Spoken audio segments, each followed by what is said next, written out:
In today's video, I'm going to teach you clone a published site. If you've ever wanted to duplicate a site so you can test a new layout, try different content, or simply keep a safe working version without touching the live one, cloning is the quickest way to do it. We'll walk through the process inside Carrd, and I'll point out what to expect along the way so you feel confident from start to finish. First, head to your Carrd dashboard. This is the central place where all your sites are listed.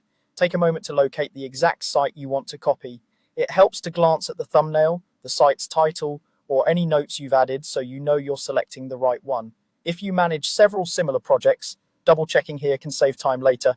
Next, look for the clone icon next to that site's name. It looks like two overlapping squares.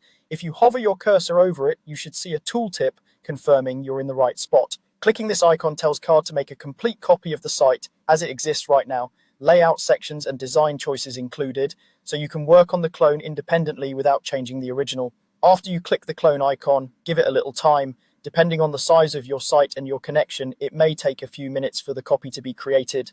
This waiting period is normal. Carrd is packaging everything up behind the scenes. Keeping the dashboard open while it works is usually the smoothest approach. If you have a larger site with lots of images or embedded content, a slightly longer wait is nothing to worry about. Once the process finishes, you'll see a new, separate copy appear on your dashboard. It will sit alongside your original site as its own entry. The new one will be independent, so anything you change there won't affect the live version. You might notice the title indicates it's a copy, which makes it easy to tell them apart at a glance. If you manage many projects, this clear separation is especially helpful for experiments, redesigns, or seasonal variations.